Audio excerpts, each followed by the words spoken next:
Hi guys, welcome back to the Oat Milk Lesbians, and today we are talking about the harsh truths about dating women.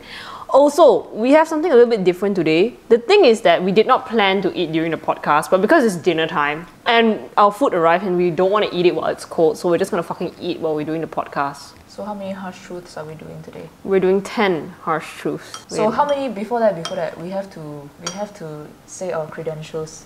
How many years have you been dating women for you to learn all these harsh truths? I don't even think it's about dating women and your okay lah, it does count lah, but from observation as well, that's a proper credential. But anyway, I've been dating women for about 5 years. 5 years? Wait, yeah. That's a long time. This is the 5th year. You have something on your forehead. What is that? Chili oil. Oh, is it still there? No, it's gone. Oh, now my head feels spicy. Does it? No, it's just placebo. How long have you been dating women? Since 2018. Wow. 5 years ago. Wow. No lah, mine is, this one is the 5th year, so technically 4 years. 4.5 years. Anyway, point is, we both have been dating women as long as each other. This shit slaps. Yeah, it slaps. We're having Din Tai Fung. Okay, wait, do you want to start? So, number one for me, okay, I'm gonna start with an observation. I've been out with a lot of baby gays, and one thing I notice about them is that sometimes a lot of them remember in the previous episode I told you that I said that femmes are the most generous ones? Yes. But the thing I noticed about dating femmes, right, and this is something I only observe in femmes, they like to talk about like how much men spend on them, and it is only something that femmes do for some reason. Even though like other lesbians or like queer WRW have like dated men in the past, yeah, I don't know why, but it's only something that femmes do lah. But like, I noticed they tend to reminisce a lot about like how men have spent on them, and they would like tell me about all these things, and it just kind of gives me the impression that like they enjoy it, which is fair, because like who doesn't like getting spent on and everything. Yep. And I feel like even though they are the most generous, I feel like the idea that they have to like start spending more on women can be like kind of uncomfortable.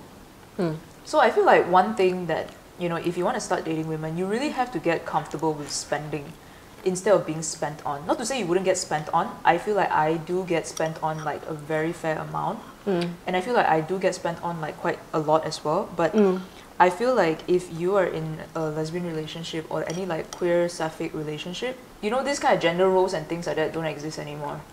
I feel like with the straight life, right, it is very easy to be like, men should be the provider, you know, men ain't shit if like they don't provide and everything, which is like, okay, that's their own world. I'm not going to comment so much on it, like why is it like that? But I feel like when you enter sapphic relationships, you cannot expect that anymore. You have to kind of get comfortable with that lifestyle, and you need to be generous in your spending as well. Yeah, that's number one. And if you're not comfortable with that yet, you just need to psyche yourself into it if you really, really do ultimately want to be in a sapphic relationship. That's number one. What's number two? So, actually this is not a point that I was like, oh, this is a point. But like, anyway, I just wanted to say that like, okay, you know how like straight girls, whenever they like get heartbroken by a guy and they say like, oh shit, I wish I was a lesbian. But I really disagree. I don't think you would wish you'd be a lesbian, because it was. If you look at it, it's a lot of us have mental illness, okay, which, I mean, everybody has mental illness anyway, but I feel like with lesbians, it manifests in a different manner in comparison to like straight women and straight men, you know? As much as I don't like to admit it, like, I love to say that like, oh, yeah, being with a woman, they're gonna understand you better, they're gonna be more emotionally available, they're gonna be more this, they're gonna be more that, which, yes, to a certain extent, yes, if it's a friendship, right? But as a partner, it's a completely different thing, because it's so much more complex and all of that. So that is not actually a point, but I just wanted to say that lesbians are honestly quite fucked up too. It is not any better. In fact, it is worse. I don't know if it's because I'm a lesbian or what, but honestly, I think all my heartbreaks, it kind of altered my brain chemistry. It's like, yeah, it's not gonna be like less harsh lah. I think if you're straight and you're like in no way attached to women, maybe it's not gonna hurt for you. But I promise you, it's worse. I feel like that goes the same for like straight us talking about like dating men though, because I feel like we don't have a lot of credibility when it comes to saying like, oh, dating women is worse, because we've never actually properly dated men that we actually care about. So it's very hard for us to say, but anyway. So my point is actually that with dating women or dating lesbians, flirting in real life is actually fucking tough. Because with lesbians, in a sense, you know how lesbians flirt with each other? It's like they just stare at each other from across the room. And then nothing happens, and then maybe they just go find each other on Instagram and like some posts, follow a bit, and then when another party posts like one story, they reply to the story like ha ha ha ha ha. That's such a lesbian thing. Right, or give a like on the story, I feel like that's how lesbians flirt. They never actually like go up to you and like ask you out and stuff like that and talk to you and all of that. So with this, flirting is hella tough, and I actually wrote this down because I felt like this is quite an extensive thing. Second thing is that obviously, I'm speaking based on the fact that we are in this country. We cannot actually outwardly flirt with another lesbian, like comfortably. Of course, the only place that it is like actually viable for you to flirt with another lesbian is at queer events, because where else do you find another lesbian? And when you're in a queer event, obviously the other person is either a lesbian, bisexual, or part of the queer community, right? Yeah. But let's just say you meet another lesbian in a normal heteronormative space, right? In a very hetero space. You cannot fucking flirt with that person outwardly or comfortably, even if we are not the kind of people who would just stare at each other from across the room, even if we're the flirting kind, right? We cannot do that.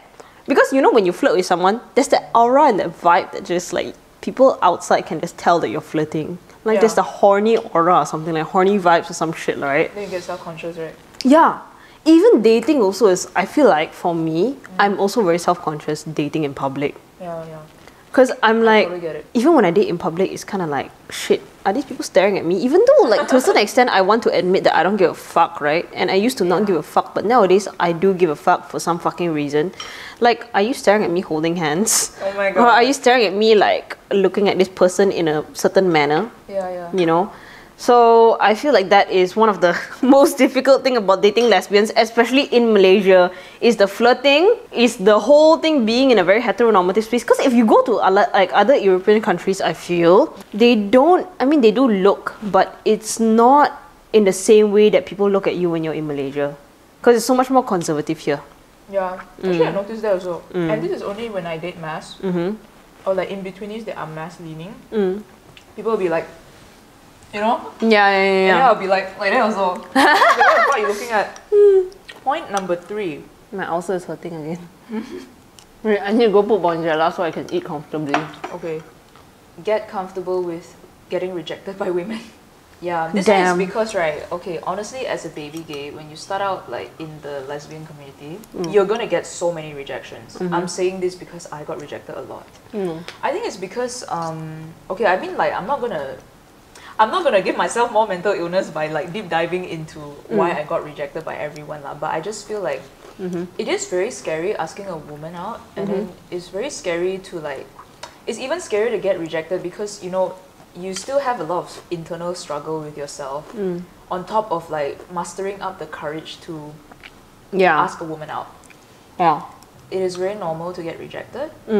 I feel like even though after I've passed my baby gay stage, I still do get rejected.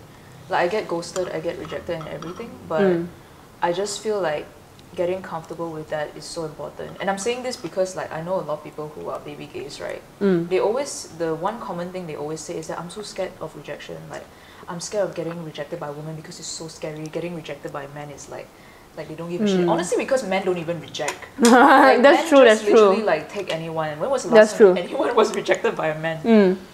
So yeah, but the thing is, women are gonna be more selective. They're gonna be more picky, and sometimes it doesn't really have anything to do with you. Because I feel like even like when I've ghosted some people, when I like rejected some people, it's more because sometimes I just feel like we don't vibe. Maybe like one person can see it, but the other can't. So I feel like it's just that, and one rejection doesn't mean it's the end of the world. It doesn't mean you need to gatekeep like, oh, this person rejected me, but they are like the one that I really want. It's really not that way at all. I feel like it's like lesbians are very like, when they want someone, they really want someone. This is a lesbian thing. That's why we cannot let it go. Yeah.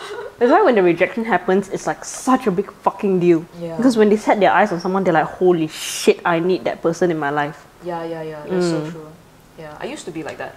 I used to be like, oh my god, like the person that I want in this whole world rejected me. Now I'm gonna fucking like Die. I'm gonna fucking die and Die there's no one alone. else for me. Yeah. I really thought that way, you know. Actually, honestly, when I was like a baby gay, when I first started dating women, rejections just felt like a big fucking deal to me. I was like, oh my god, they rejected me. It's the end of the fucking world because they're like the one for me. It's like, I think when I was younger, I just had a very like tunnel vision.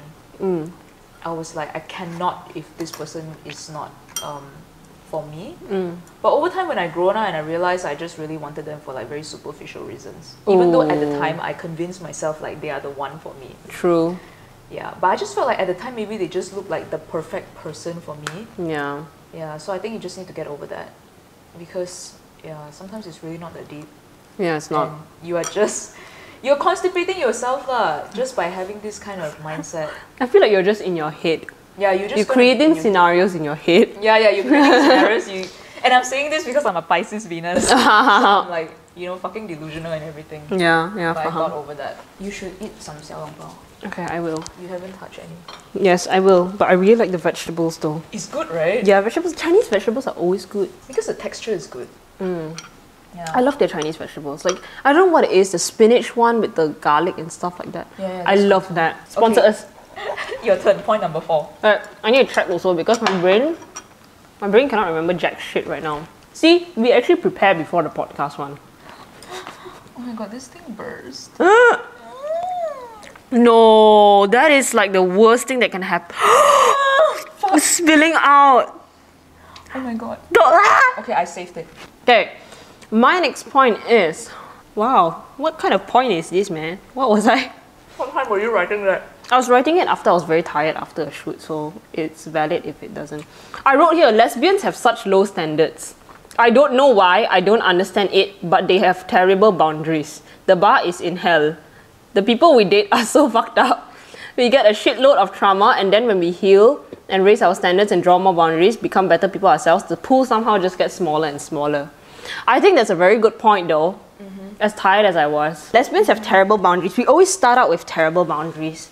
And I don't think that's you know, it's really our fault that we start out with terrible boundaries, because obviously when we first start dating, we allow anything to pass, you know, and obviously because we are very traumatized people, right? We have a lot of issues with our family and we see the way our parents treat each other. So obviously we kind of emulate that in our relationships, especially our first relationships.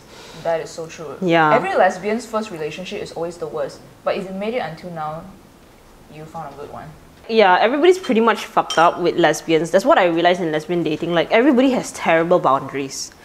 Everybody has such low standards. Like I mentioned just now, because for me and you, I feel like for us, because we went through like so much trauma with our dating life, we really, really try to upgrade ourselves and heal and stuff like that. But the minute we heal and we get better, and each stage that we get better at, we realize the pool is smaller and smaller and smaller and smaller.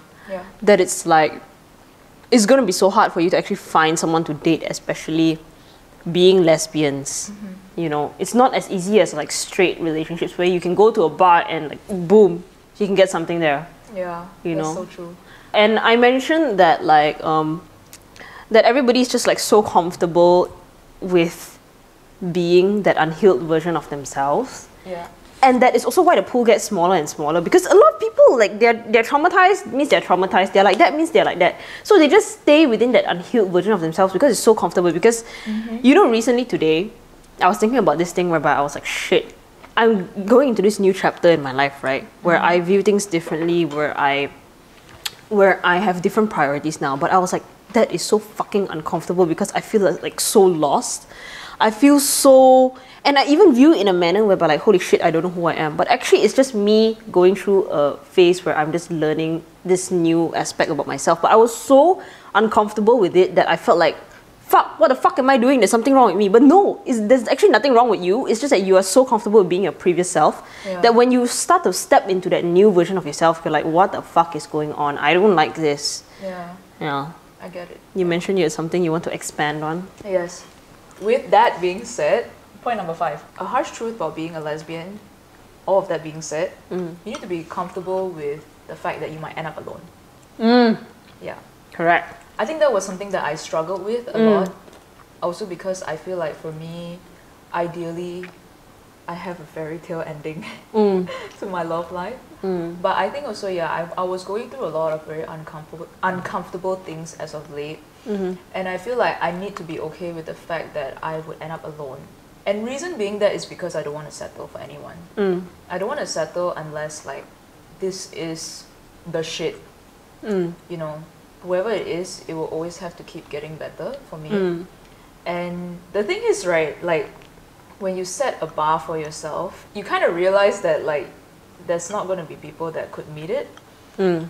And I think because of that, you kind of need to choose lah. You need to be okay with this or nothing. Yeah. And I feel like that's for me. Because I feel like I know what I want now. And I think for the first time in my life, I can confidently say like I know what kind of partner I need. And I know what kind of partner that I want. And as a result, I may not find this person. You know, like obviously like every day I'm manifesting, okay, I find this partner, you know, the love that I deserve will find me and everything, but then it might not. And I need to be okay with the fact that I might end up alone. Yeah, because I feel like it's still so much better than settling, and it's still so much better than just like going through years of continuing to traumatize yourself just because you don't want to be alone and everything. That's true. And I tell you, right, a lot of lesbian relationships will really traumatize the fuck out of me. Yes. You know? It's not like okay, maybe I cannot say that because I haven't been in straight relationships anymore as of late. But I just feel like it is a lot to go through lesbian relationships. I know, right? Lesbians are the strongest people on the earth. Right. All the relationships you go through, there's really some sort of trauma that will come back to you.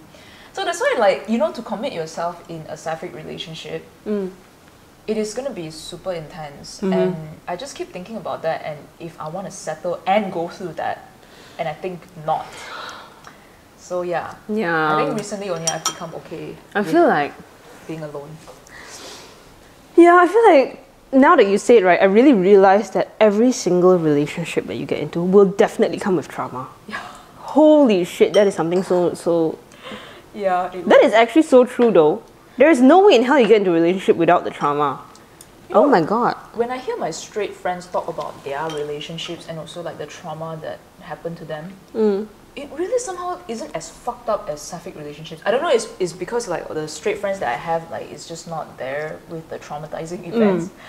But I just feel like it's pretty fucking crazy every time with sapphic relationships. The trauma is just next level. Actually, that's true though. Yeah. That's fucking true. Oh my god, actually yeah, I'm remembering like my straight friends, like their stories. Yes, it's traumatizing, but lesbian ones are like next level. Same with gay men also. I feel like in the MLM community, their trauma is kind of bad also. At least from what I hear lah.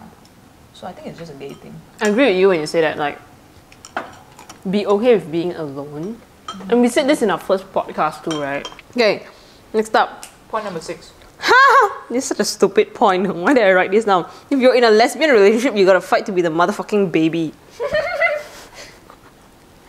Actually, yeah, I feel like that's true because there's a lot of gender roles, like in straight relationships, there's gender roles and gender norms. Yeah. But when you're in a lesbian relationship, these roles just kind of get like a little bit confusing because obviously you guys like aren't like, you're the same gender. Even though if it's like you're a femme dating a mask or in-betweenie dating an in-betweenie or an in-betweenie dating a femme, the gender, and because we are people who are considerably more woke, right? So we're like, oh, fuck gender norms, fuck heteronormativity, you know? But then when this shit comes up, we're also like, shit, who the fuck is gonna foot the bill? Yeah, I think like that. Yeah, it's like, okay, who foots the bill? Even when you go on dates, you know, sometimes it's like easy for straight people in a sense because there's always the expectation on a man. Yeah. Even though it may or may not be good depending on how you view things, right? But I do have like friends who are in straight relationships where they actually talk about it. And they're like, okay, you get dinner, I'll get dessert, that kind of thing. Yeah. That aside, with lesbians relationship, it's so fucking confusing sometimes. Yeah, it's so true. It's so confusing with like who the fuck is the motherfucking baby? Who the fuck is Big Spoon tonight? Who the fuck is the passenger princess today? Yeah, that's actually so true, dude. Yeah. And like, okay, for me, right, whenever I'm the passenger princess, I'm like, I don't really like being the passenger princess all the time, you know? Yeah. Like, it just feels a certain way. For me, right, if I'm the passenger princess all the time, I really feel like a fucking bottom. Do you not? Do you get me? I'm never the passenger princess, surprisingly. Because I drive. Yeah, but do you feel like a top when you're Yeah, driving? but I feel that too. I actually hate being the one who drives. I want to be a passenger princess. Yeah, But I know what you mean. Like you have a sort of like dysphoria with just being. If you're like constantly the little spoon, you're constantly the passenger princess. yeah, I hate that shit. Yeah. Yeah, like let me be the big spoon, you know? How many times will you say you are like the big spoon? Well, depending on who I'm dating, I may bleep this out, but Oh really? yeah, I mean, I do get to be big spoon as well, but it's just that like when I'm like, I don't want to be small spoon all the time, you know? Because also, because when you're a small spoon, right, the way your arm is like angled when you're sleeping is like so uncomfortable, like it's gonna fall off at any minute. Because when you're small spoon, you're like this, Yeah, that's. and then you're like this, and then your arm is just, you have to be like this or like this, and it's just so uncomfortable. I feel like being a big spoon is nice too, you know? Yeah. I Yeah. always like being the little spoon. Bottom behavior. Bottom behavior, correct. In lesbian relationships, this is kind of where it gets confusing, and there probably needs to be a lot more discussion that goes around like this aspect. Who the fuck is like doing this? Who the fuck is doing that? Which obviously we don't have to go by normal gender norms, but because of our gender in the first place and how we're not supposedly heteronormative, then it gets confusing lah. I feel like that's one of the things about dating lesbians. But I think it's important to also like communicate and be aware About? about these kind of things. Because yeah. okay, for example, I'm always the little spoon, which I like to be. Sometimes I'll ask like, hey, do you want me to be the big spoon tonight? And then they'll get so excited. They'll be like, yeah, I've been waiting for it and everything. So you know, if, let's say like a few number of nights you've noticed that you've been a little spoon already, you should ask lah. Hey, do you want to be like the little spoon tonight and everything? 10 out of 10 times they will say yes. Also, like for me, most of the time, I'm the one who's fucking driving. And then when they ask me, babe, do you want me to drive today? I'll get so fucking happy. I'm like, yes. Being passenger princess is my calling, but I don't know why you all never drive.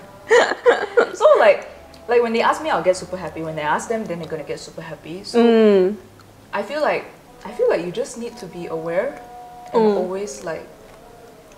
always offer. Yeah. I realize the azan is playing right now. Can it be heard? Yeah. It's okay. Oh my god. Part of our Malaysian culture. Lol. Okay, this is point number 7. This is my personal observation. I don't know if this is something to do with being a lesbian or what, but I feel like relationships with men are not that deep. Like, it's really not deep at all. It's very easy to understand a man. I feel like with men, at least for me, I feel like their motivations, like their emotional state and everything, their needs, their wants, is very, very easy to understand. Men are very black and white to me. Women, whole other ball game. It's like fucking grey area all the time, you know. That's true. But the thing is like with women is that they are very complex. So women are more unpredictable and women are more complex in general. And I feel like that is something that you need to deal with. And I've also talked to like a lot of like sapphics and everything, and they also agree. They think like men are more simple. Something about like the patriarchy has kind of conditioned them to be a very solution-based thinking. That's for true. men, right, they don't like to have problems one.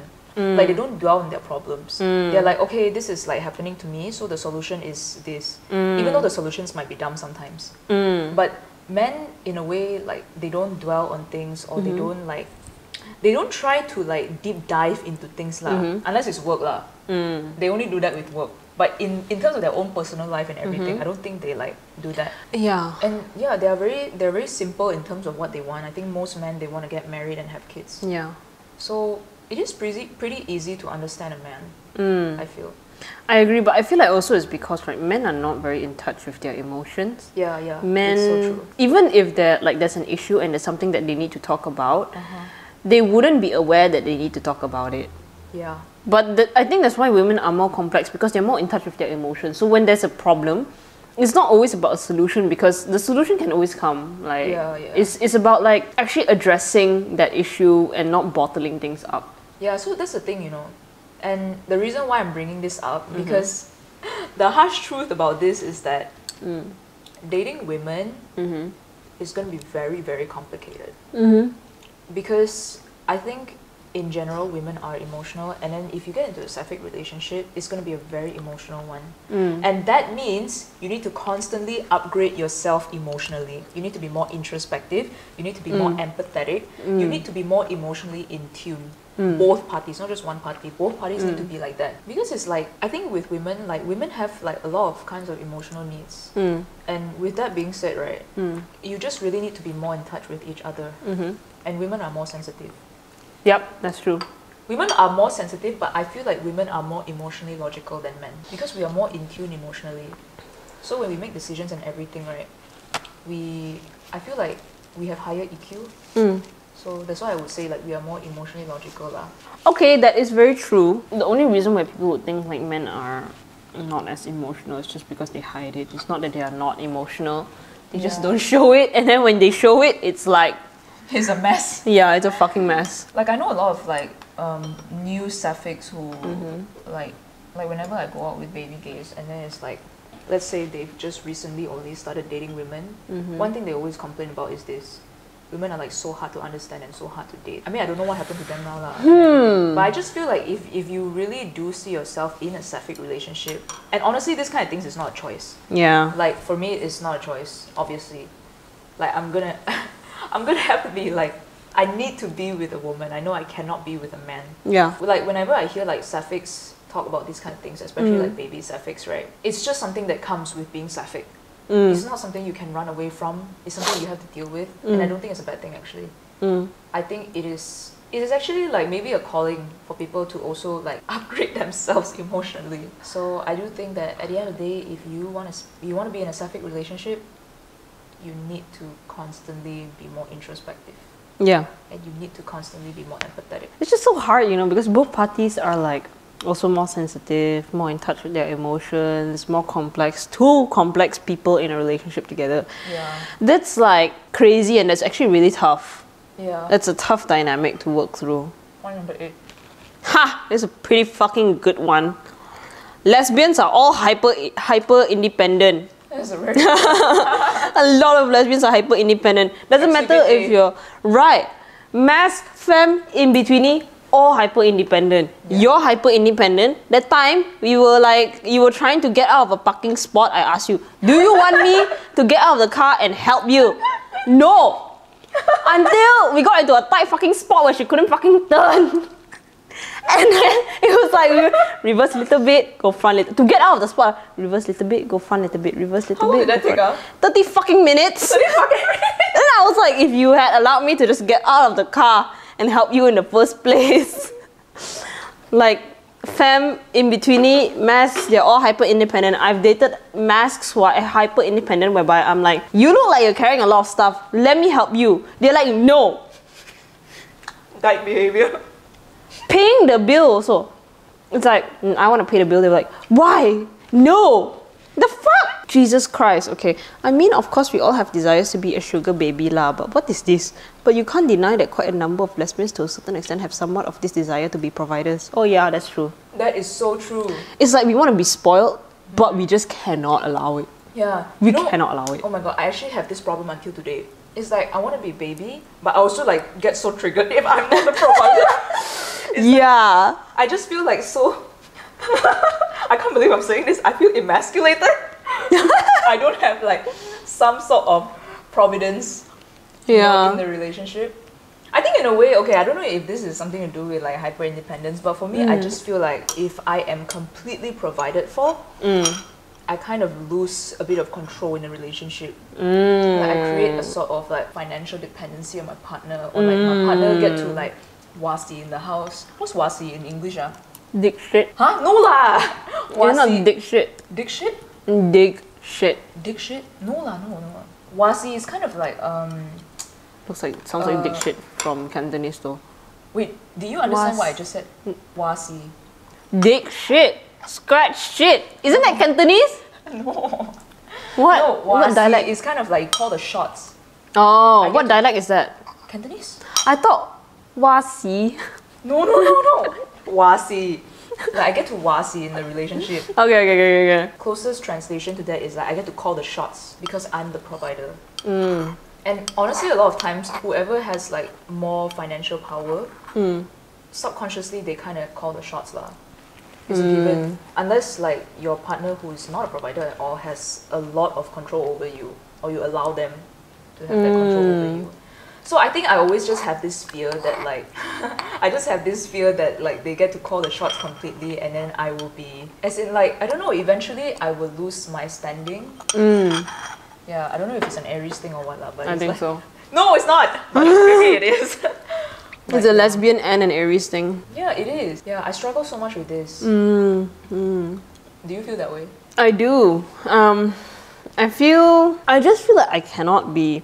Obviously, there's been a learning curve for me. I have like grown to allow myself to be a little bit more dependent on people, like my friends and my partners and whatnot lah, people I date lah. But I do have to say though, it was such a fucking struggle. Even now, it's such a fucking struggle. It's like whenever I'm not paying for something, I will feel like I should be paying for this, you know. And if like I try to pay for something and it gets rejected, I'm like, shit. I'm like, fuck, you know. Or even being the passenger princess. I hate it. I fucking hate that I just hate it. You know, I feel like I need to be independent in that sense. Because for me, right, it's to a point, and I believe that this applies to a lot of lesbians as well. It's to a point where like if I am not like fully dependent in this manner, paying all the bills, not being a fucking passenger princess, doing everything in your life completely, perfectly fucking fine without any fucking help, then I would think like, I should not be dating. I am not ready to be in a relationship. That kind of thing, you know? I completely understand. It's terrible actually, it's pretty terrible. And you know how we're all like more like, you know, introspective people, and we're always like, no, yeah, you can always depend on people. We're always here for you. But when it comes to ourselves, right, we can't fucking do that. I feel like the whole hyper-independence thing is crazy. It is crazy. Yeah. And it's kind of a lesbian thing. Yeah. Point number 9. There's no such thing as casual in a sapphic relationship or a sapphic whatever. You know, that's the thing, you know, like for me, I feel like with men, it was very easy for me to be casual. Also because maybe I'm a lesbian, I don't know. I think that's the reason. I think that's the reason. It's very easy to be casual. Like casual is really casual. Like extremely no strings attached. And I thought that I was a casual person. I really thought I could do that. And then? Until I started exclusively dating women. Ooh. That was when I was like, you can't even have a friends with benefits relationships without it beefing in the end. Like legit. I beg to differ.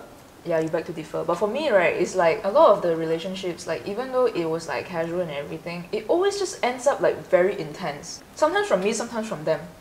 So I've never been in like a casual situation with anybody that I've been involved with before. Yeah, because sometimes I thought it was me, but then a lot of times it's them also. So it's just this kind of things that I notice like in my experience in sapphic relationships, because it tends to always be intense in a way. So it's like you can never have casual. Actually, that's very true. I feel like it's always like either one of the parties or both parties. Yeah. Okay, you said that you beg to disagree. You beg to differ, right? So have you ever just had like a really, okay, let's say like one time and then that's it. Like you both absolutely feel nothing for each other and you were just there like for the lols, and then you just One. Wait, who was it? I was about to ask, is it? Oh, it's the one where I was like, we were just eating dinner, and then she suddenly asked me if we want to have sex. Oh, it Then I was like, her yeah. first time, right? No, that wasn't her first time. She asked you if you want to have sex. Then you guys just had sex one time. Yeah. And then done. Done. And then nobody just contacted each other anymore. I mean, she did contact me, but I will reply. But then slowly, because I didn't really continue replying, then it just kind of died out. But will you say like both parties were just kind of like about each other? Yeah. Damn, that's so rare. Like honestly, it is. Literally like every sapphic that I've talked to, or like any lesbians I know, I don't know anyone who is like a healthy friends with benefits. I actually don't know anyone who's like that. Like they are friends with benefits, like everyone knows they are friends with benefits, or like somebody who has shared with me that they are friends with benefits with someone, and it was just healthy. Like the expectations were managed nicely. Yeah, that's so true though, actually, now that I think about it. Like, do you know anyone? Alright? No! Oh my god, no! Yeah, it's Every it's- single person I'm thinking of, I cannot think of a single thing. And you think of all your friends. Don't know anyone who's like that. It always ends on a bad note and like some argument or like one person interested in someone else but this person is interested in them and all of that. Or they actually get into a relationship. Yeah, there's always gonna be some fucking argument one. I don't know why. That's so true. Actually, apparently it turns out I gabungkan like 2 of my points together. Really? So there's no 10 points, just 9 points only. But do you have any more points to say though? Well, other than the fact that women traumatize you, I'll be fucking honest, women do fucking traumatize the living shit out of you. When you're talking about platonic relationships, I don't feel like it's that bad. Because it's not as deep, it's not as complex. But for some fucking reason, I've always been fucking traumatized by lesbians. I don't get it. And that is a fact, and that is a truth we have to live with. Yeah. And it's not a choice. Sometimes they unconsciously traumatize you also one. It's like they don't intentionally do it one. Yeah. Right. There are those who intentionally do it, but there are those who also just doing their own thing. And then you get traumatized. Yeah. I think that's about it for me though. That's about it. Kind of wish we had Chargy right now. Really? You know what? Not a harsh truth now, but after all this, why would you still continue dating women? Because I'm a lesbian. And honestly, I love women. I love women even though they traumatize you. Well, I mean, yeah. Well, you can't avoid it. Yeah, that's so true. So, I mean, just come to acceptance that you are going to get traumatized. And we're all already traumatized anyway. What's one more? You know? Right? That is facts. Oh And my you know God. what? After each trauma, after each like breakup or whatever the fuck or fuck up or whatever it is, we always seem to get out alive and come back better. So what's one more, bitch? Bring it on. That's facts. Yeah, I think for me it's just like I'm always just like, you know what? Okay, yeah, women traumatize me, but I get smarter.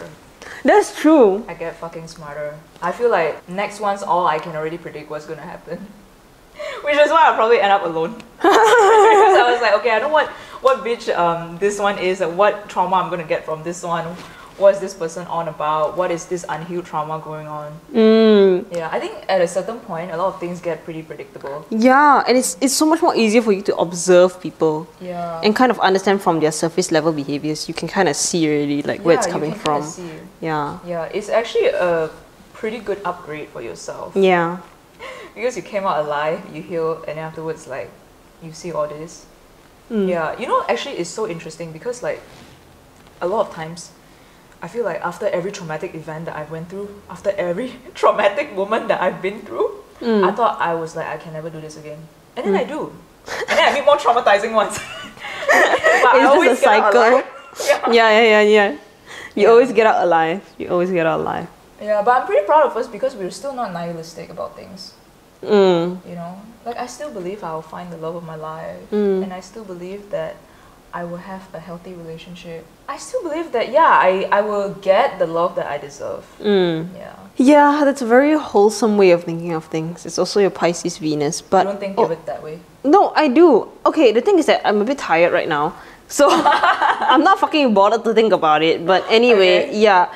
You know, after every heartbreak, I do think like that. After my whole grieving period, after like I become introspective, after I do a lot of like positive self-talk and you know, journaling and stuff like that, I do tell myself like, if the person is right for me, the person is right for me. Even if there wasn't someone out there who's right for me, that is fine also. Because ultimately, I'm the right person for myself. Yeah, fact. Yeah, so even if I didn't have another partner with me, I'll be fine. I'll always be fine. You know, it's like there's that confidence in yourself that whatever happens, you'll always be okay. You'll always be fine. I agree with that too. I think that's where I'm at right now. That's great. Yeah. That's great. That's a good place to be in. Anyway, that is the end of our episode. We're gonna see you next time. We will see you next time. It's fucking a lot of editing to do. Bye. Okay, bye-bye. Chargy is the best. Okay, I'm going to slip this into the podcast. For those of you who want to try out Chargy, please order the right drink. Try white peach oolong milk tea and jasmine green tea. Those two are the best drinks that you can get from Chargy. Actually, Tae Guan Yin and Osmanthus oolong also nice. Osmanthus oolong is not bad. Not as good as white peach oolong. Yeah, yeah. Tie Guan Yin is more earthy flavors. Yeah. I would But say. jasmine green tea was like my ultimate favorite. Like way before the Tie Guan Yin first launched.